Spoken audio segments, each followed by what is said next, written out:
Good evening, everyone. If you'd like to go ahead and turn in your Bibles to Genesis 32, it's where we'll be beginning tonight. It's good to be with you all this evening, a very chilly evening, but it's some extra snow too. Didn't really know that was going to happen, but it kind of was spitting all day long, still is right now even. And I don't know, I feel sorry for you, Chuck. Like it's tough. It's tough to come straight from Florida to that. I mean, we've both done it in the past couple weeks, so it's tough. But I don't know. I think the snow's pretty, but I kind of like the snow. But I understand it's really, I don't know. It's a hindrance, and the cold does get a little tiresome here. And after yesterday, I shed my jacket at one point, and then now it's like you don't forget your jacket in a day like today. But tonight, as the title suggests, we're going to do kind of a little topical study. We're just going to go through 3 stories, and we're going to bring it home with how it touches down in our lives. Looking at this idea of scars. And I just was kind of thinking about them throughout my life, leading up and planning this lesson. But if I had to have a show of hands of how many of you have a scar, I imagine most hands would go up. And then also, you probably have a story that goes along with that. For instance, I have one that's right here on my chin. And growing up, we had a trampoline. So this is already you know where this is going. But this trampoline, we had this same round trampoline for years and years. And it was so old, it just sat out there in the winter. We didn't wrap it up or anything. It just stayed out there all year long. Tornado season, it's been flipped over, it's been thrown around. And this thing was dry rotted. And so eventually the springs on one end started they would just start shooting off. The trampoline part would rip and the springs would go flying out. They would never shoot at us, of course, because it was the trampoline part that was ripping. But once one broke, it's all the springs in that pie section of the trampoline started to shoot out. It just became weaker and weaker. So eventually our whole trampoline just had this divot in it. And then that divot had a metal pipe that was the old support of the trampoline right above it.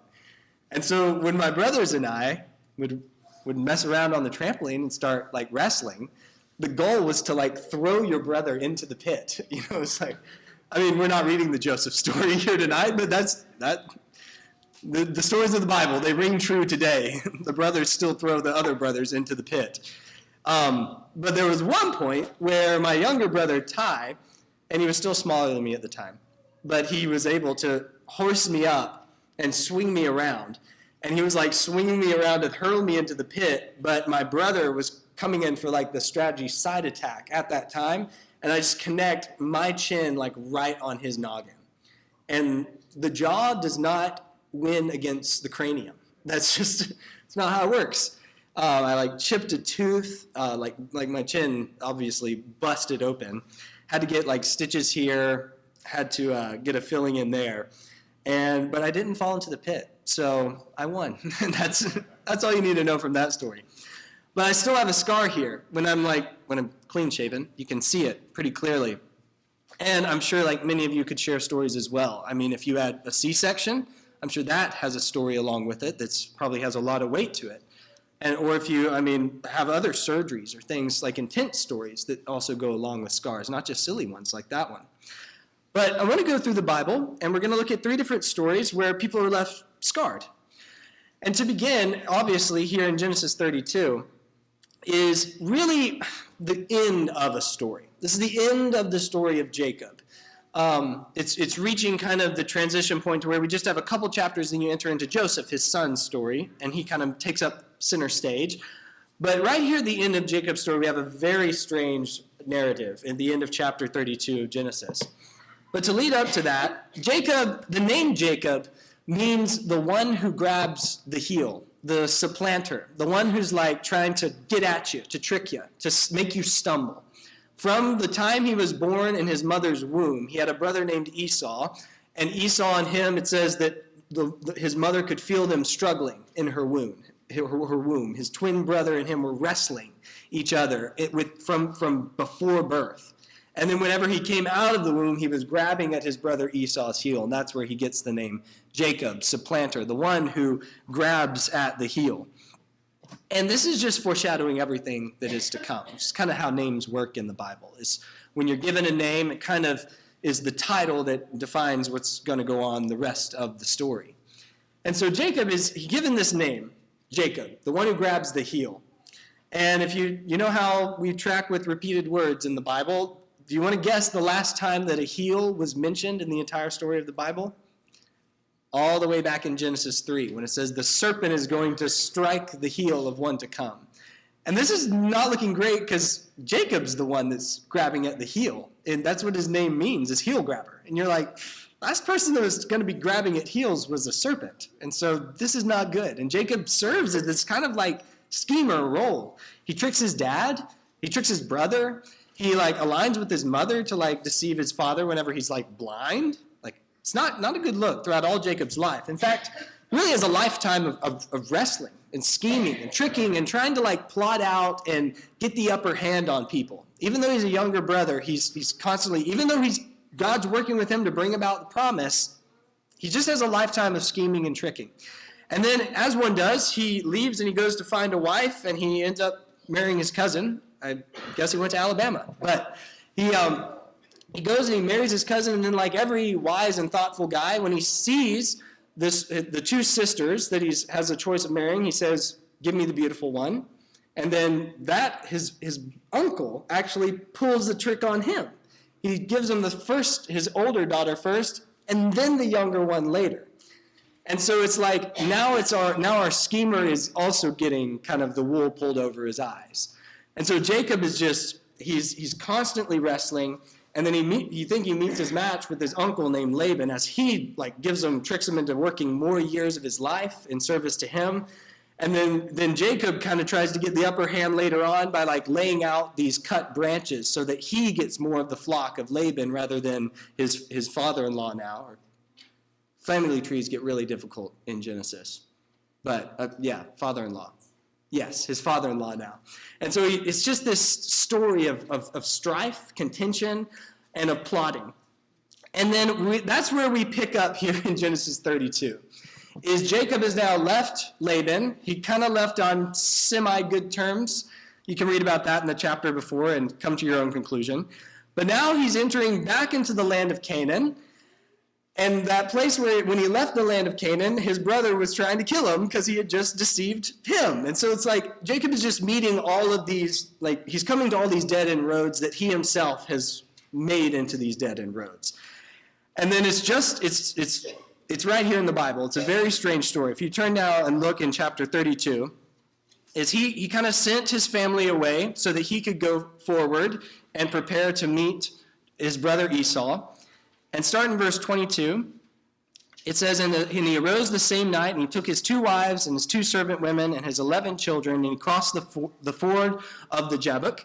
And then he took them and he sent them across the stream, and he sent across whatever he had. And then Jacob was left alone, and a man wrestled with him until the breaking of dawn. There is no other context I can give you. It is as abrupt of a story as you can get. There's just a man that appears and begins wrestling with Jacob all night long. And then verse 25, it says, when he saw he could not prevail against him, that is the man wrestling with him, he touched the socket of his thigh, so that the socket of Jacob's thigh was dislocated while he was wrestling with him. But that does not stop Jacob. In fact, it says he keeps on wrestling. And he says, let me go, for dawn is breaking. But he says, I will not let you go unless you bless me. And so he said to him, what is your name? And he said, Jacob. And he said, your name shall no longer be Jacob, but Israel. For you've striven with God and men and have prevailed. And so here we see this renaming of Jacob in this story. And this is where the name Israel, the whole nation of Israel, will carry on later on in the story of the Bible, comes from. Israel means those who wrestle with God. And so Jacob, in this story all night long, he's wrestling with this random man that had appeared. And it takes a moment where this man strikes him on the hip. And it says, my Bible translated, it touches him on the hip. But obviously this was not gently done. It dislocated his hip. And if you keep looking down, look down to verse 31. It says, the sun rose upon him just as he crossed over to Penuel, and he was limping on his thigh. Therefore, to this day, the sons of Israel do not eat the sinew of the hip, which is on the socket of the thigh, because he touched the socket of Jacob's thigh with the sinew in the hip.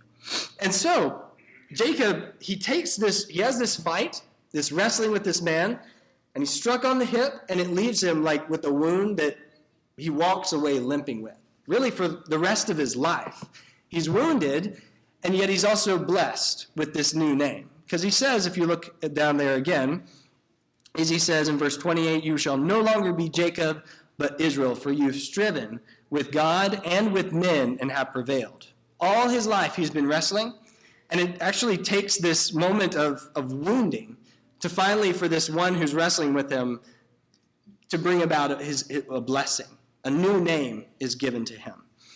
And so many other things that we could talk about here. It's a very strange story, because the name of that place is Penuel, as we read, and that means the face of God.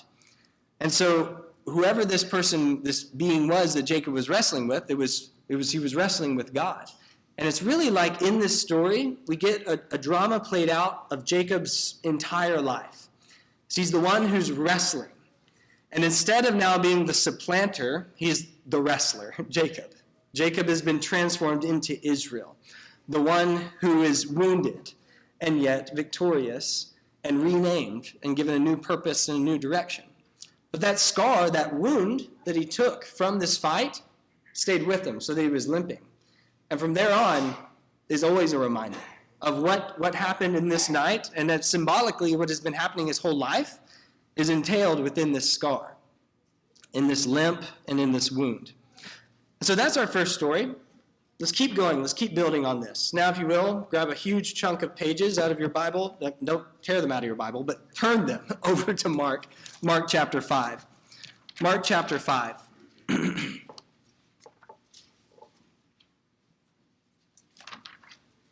Mark chapter 5.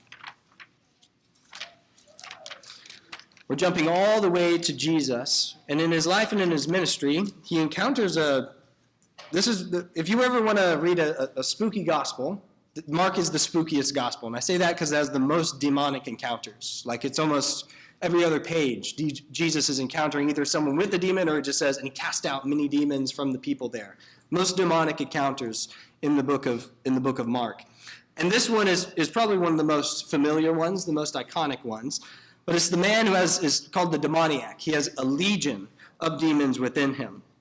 And he has his life, compared to Jacob's life of wrestling, his is a life of torment. Because, well, let's just read about him. Let's look down in Mark chapter 5, starting in verse 1. It says, they came to the other side of the sea, to the region of the Gerasenes. And when he got out of the boat, immediately a man from the tombs with an unclean spirit met him. And he was dwelling among the tombs, and no one had been able to bind him, even with a chain. For he had often been bound with shackles and chains, and the chains had been torn apart by him, and the shackles broken to pieces, and no one was strong enough to subdue him. Constantly, day and night among the tombs and the mountains, he was crying out, and he was gashing at himself with stones. And seeing Jesus from a distance, he ran up, and he bowed down before him. Okay, just try to get this picture in your mind. What would it be like to live around these tombs and you would hear like this at night, like someone just wailing and screaming from within these places of death. And then you hear this wailing and screaming, so you get a lot of the strong men from the local village and you go out to the tombs and you seek to bind this man, and then he just shatters the chains that you make. That would be quite terrifying. And then, who knows, overpowered them and ran them out. This is some sort of power that has a hold of this man. And you catch that bit at the end of verse 5. He cries out in the tombs, and he gashes himself with stones. This is a man who's cutting himself. The demons are causing him to do self-harm. This is dark. This is not good. And this man, what does he do the moment that he sees Jesus, or what do the demons cause him to do? It's they fall down before his feet. There's at the end of the story, the people of the region tell Jesus, please leave. You can kind of understand why. Is that kind of power immediately falling down before this man? That would be that would be a sight to see. Like, that would be terrifying. In like, we were talking about the fear of the Lord on Wednesday night. This is the fear of the Lord. That's what these demons had. Because they cry out, what have we, this is verse 7, what have we to you to do with, what have I to do with you, Jesus, Son of the Most High God? I implore you, do not torment me. Which is extremely ironic that these things cry out not to be tormented as they have been tormenting one of the people made in God's image. And then Jesus says, come out of the man. He had been saying to him, come out, you unclean spirit. And then Jesus asks him, so I assume he's talking to the man. He says, what is your name? And remember, that was the same thing that was asked to Jacob earlier that we read. And he said to him, my name is Legion, for we are many. And then they were pleading them earnestly not to send them out of the region. And so what Jesus does instead is he sends them into a herd of swine, and then the swine run off the nearest cliff into the sea and are drowned. And so the man, it says then, look down at verse 14. This is what I was telling you about just a second ago. Is the herdsmen ran away, like the herdsmen of those pigs, ran to the city and the countryside, and the people came out to see what had happened. And they came to Jesus, and they observed the demon-possessed man sitting down, clothed, and in his right mind. And it says the very man who had the legion. And so they became frightened, rightfully so. There's 4 stories right here. Here's another one of those little, like, free, go meditate on your own time. In the end of Mark chapter 4, with the calming of the storm to the end of Mark 5. Read those 4 stories. Jesus calms the sea, casts out the demon, heals the woman with the flow of blood, and heals Jairus' daughter from death. Track with the word fear. Just watch how it is and do a little meditation on fear of the Lord. There you go. Go forth and meditate on that one. But right here in this one, they're frightened. They're terrified. These people that see the power that Jesus has just displayed and control over not just a demon, but a legion of demons within this man. And so they immediately were like, please leave. And so Jesus respects their decision, and he leaves the land. But look at verse 18. As he was getting in the boat, the man who had been demon-possessed was pleading with him that he might accompany him. But he didn't let him. Jesus told him, no, don't. He says, go home to your people and report to them the great things that the Lord has done for you and how he had mercy on you. And so this man, he was freed from the demons that were causing him to inflict these wounds and scar himself. And then he was given a name to go forth and tell to the different people in the region. And look at this. What was the region that he's preaching in? Verse 20 said he went about and began to preach in the Decapolis, what great things Jesus had done for them, and everyone was marveling. You can leave your finger here, or if you want, and turn quickly over to chapter 7.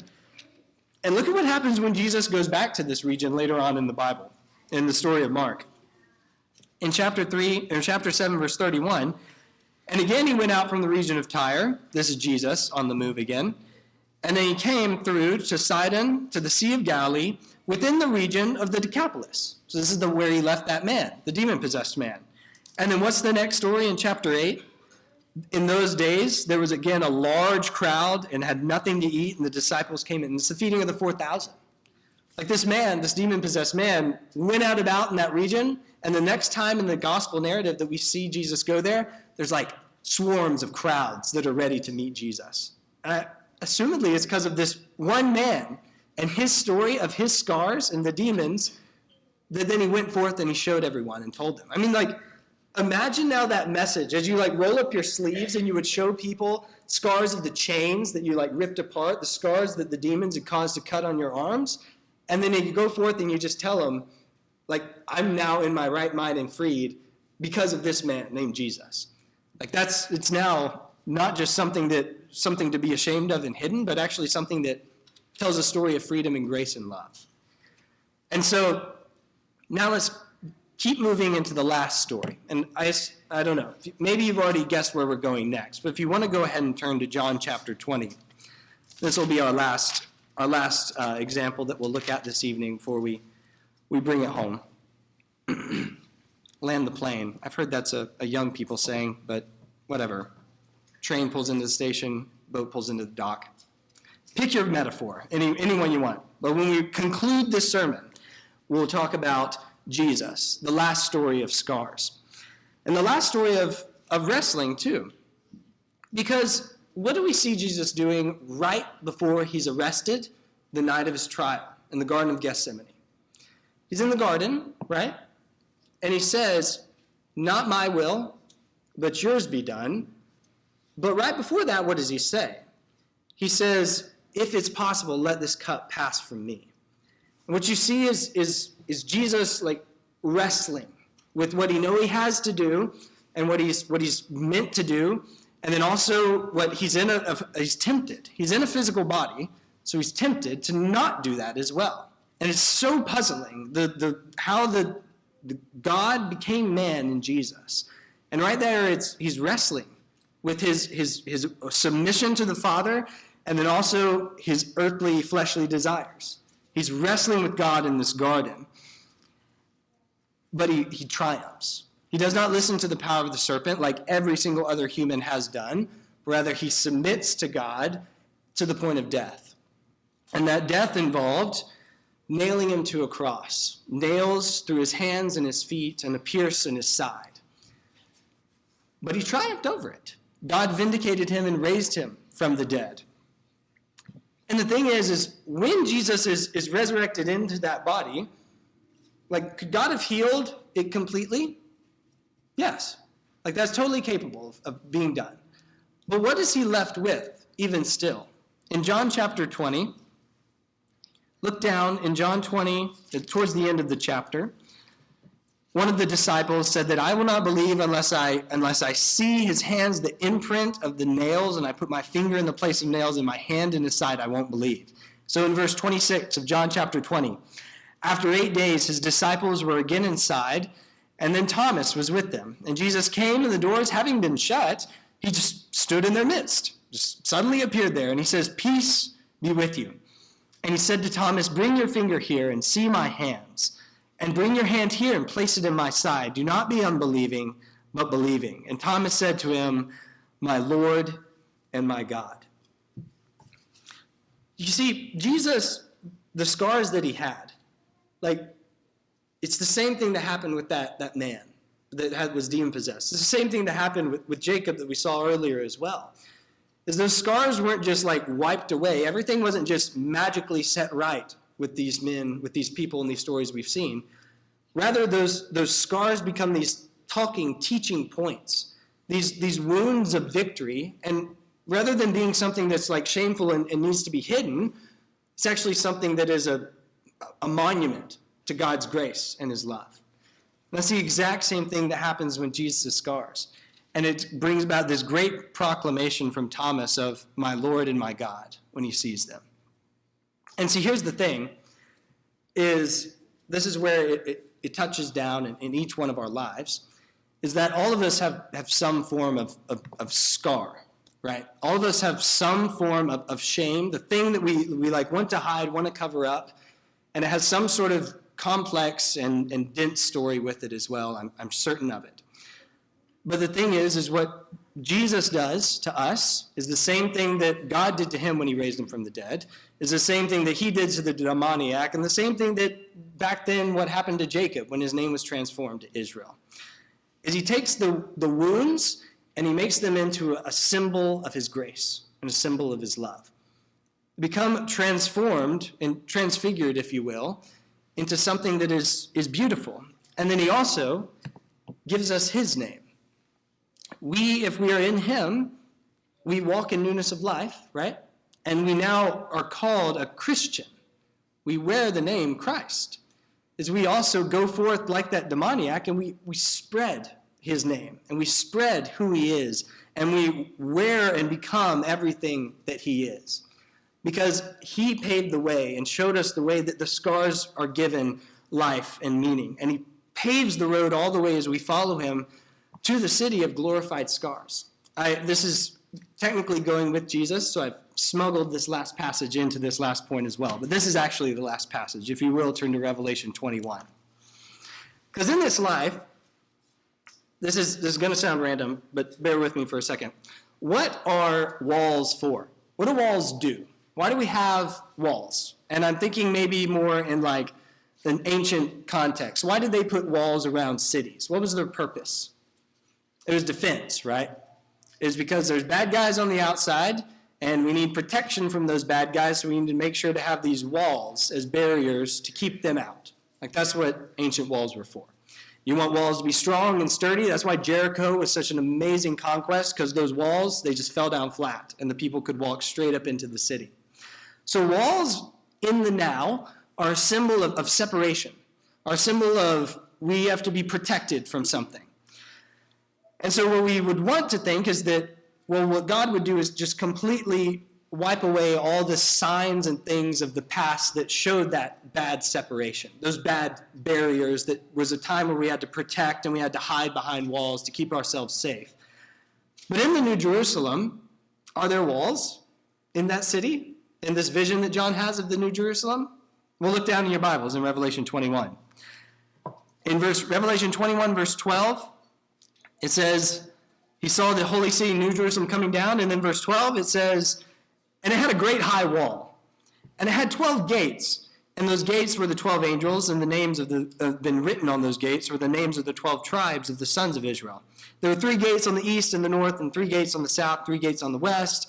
And the wall of the city had 12 foundation stones. And on them were the 12 names of the 12 apostles of the Lamb. And the one who spoke to me had a gold measuring rod, and it measured the city and its gates and its walls. The city was laid out as a square, and its length as great as its height. And it measured with a rod 12,000 stadia. Its length, its width, and its height are equal. So we could keep reading, but it might sound a little like, it gets a little wordy, because it keeps talking about these walls around the city. It talks about all the layers of different stones, and I stopped on purpose because I don't want to try to pronounce all the names of those stones. But if you keep looking down in verses 19 through 21, it keeps talking about the walls. It's the same thing that we've been looking at with each of these stories. The scars and the symbols of what was and what was something that was a bad, negative barrier that we had to use to protect and defend ourselves in the New Jerusalem and then that new redeemed city of God. It's like it's a piece of art. Like you will never see this much. In this life, you're never going to see this many precious stones layered in one place. It's a massive wall, and every inch of it is glorious, precious stones and metals. And the gates are just open all the time. So there's no actual reason the walls are there besides just for beauty. And that's what God does. He takes the things that we as humans twist into evil, and he turns them into good. That's just how he works, and that's what he does.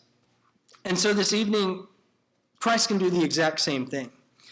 What he does to our scars is he can make it so that we can, like, metaphorically also roll up our sleeves, like that demoniac, and be exposed before others because we've already been exposed before our King, who was exposed on our behalf on the cross. And then even if we have a legion of darkness within ourselves, he has conquered, he can conquer, and he will conquer. But we need and we have to bring it to him. And so speak to someone, speak to him, and bear one another's burdens, as Paul says, and so fulfill the law of Christ. Because he already sees, he already knows, and he already loves. If you think you have to hide, stop your hiding. There's no shame with him. He, as we read in Zephaniah last week, he will turn your shame into praise. And the things that we think we have to hide, he makes them a banner of victory that points to him. So if there's anyone who hasn't been brought your scars and your shame before him tonight, we invite you to do that now. And if there's anyone who has gone back into hiding and you think you need to hide, stop your hiding. Come before the King who has already scarred victoriously on our behalf